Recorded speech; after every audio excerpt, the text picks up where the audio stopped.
Oh, here we go, guys. Here we go. Here we go.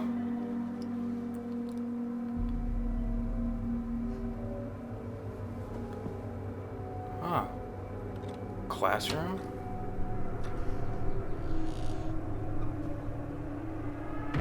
Who is that?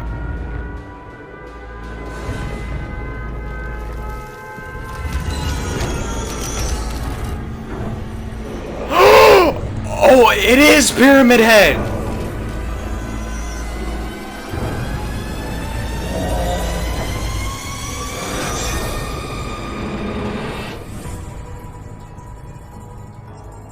It is Pyramid Head! Yo! Yo! Hey! It is Pyramid I'm Head! super excited today to finally be able to reveal to you the next chapter of Dead by Daylight. As you've seen, we are going into a video game horror classic. We're going to the realm of Silent Hill. Oh my god! Silent Hill was one of the first horror game I played, and I was absolutely fascinated by it. Well, I'm really happy to be able to work with such a fantastic license. Let's start with the map. So there's a lot of really cool locations in Silent Hill. We decided to use one of the most iconic ones. So we bring you to Midwich Elementary School. Yo. The two-story building is filled with thematized rooms, so all the Silent Hill fans will be able to revisit a famous location. There's a music room, the chemist lab, there's the nurse office, there's all of these little secrets around. There's obviously this exterior courtyard in the middle of the map. That's a very new layout in Dead by Daylight. Even the clock tower is there. We've also filled the map with all sort of surprises and secrets for all of you fans out there. Yo! A lot of links to the Silent Hill franchise. Survivor of the chapter is Cheryl Mason. You might know her as Heather Mason. That's how she was called as the protagonist of the Silent Hill game. Oh. Cheryl's a very interesting character. She's a powerful protagonist. She's also conflicted, and she went through the ordeal of facing the Silent Hill nightmare. We learn through the Silent Hill 3 narrative that she is the reincarnation of two souls. So we really wanted to show into her perks this duality, and also her link to the dark forces of Silent Hill. So let's talk about the perks. Cool. Soul Guard gives you endurance after being healed or after recovering from the dying state. But also, if you are currently cursed, you can recover from dying by yourself. Cheryl's second perk, Blood Pact, links you to the Obsession.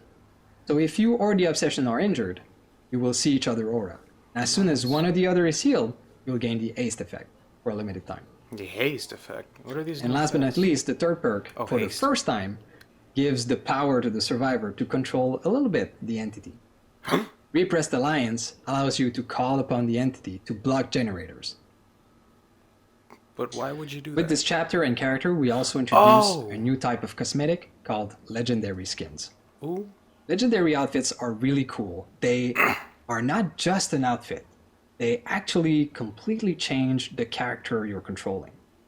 So for example, the first legendary skin that's going to appear in this chapter is Lisa Garland. So you'll be able to take Cheryl Mason and transform into Lisa.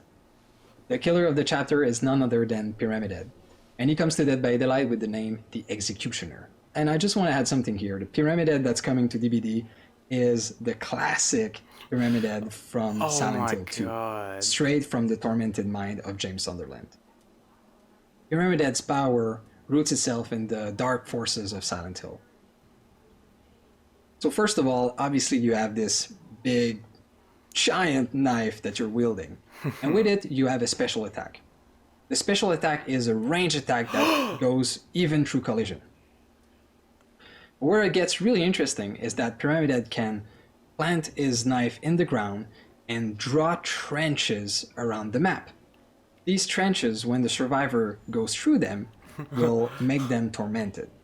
The tormented is a killer effect that at first seems like it's not doing anything. But if you're suffering from the tormented killer effect and you're in the dying state, that's where it gets really interesting. So Pyramid Head can, instead of grabbing you and bringing you to a hook, he can decide to call upon the forces of Silent Hill, Yo. which will grab the survivor and send him directly to a cage of atonement. The cage is similar to a hook in mechanics. The survivor gets stuck in there, he can get saved by others, and he will go through 3 phases as well until he is sacrificed, just like on the hook.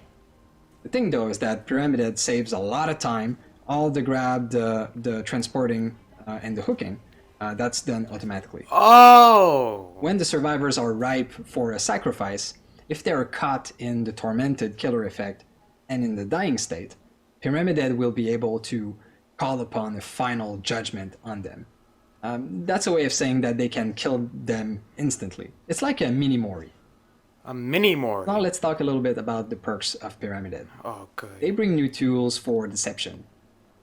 The first perk, Force Penance, will give the Oblivious status effect to a survivor that protects another survivor from a hit. Oh. Pyramid Head's second perk, Trail of Torment, will make him undetectable when he breaks a gen. It will also highlight this gen in a yellow aura for the survivors. And the last perk, Deadbound, will link a healer to a healed survivor. If they run too far from each other, they'll suffer from the Oblivious status effect. Oh. So that's it. That's the Silent Hill chapter. Again, we're super happy and proud to have had the chance to work with such a fantastic franchise. Personally, I'm a huge fan. I'm super stoked to see all the stories that's going to happen with these characters. I'm glad that Pyramid Head and Cheryl have a new life into our universe. What's also super exciting is that the PTB with the Silent Hill chapter will be available right now. So you'll be able to download it and try it for yourself. Yo! And it's going to be released also very soon. As a last message, I would like to say to everyone, to all of you fantastic community, happy 4th anniversary.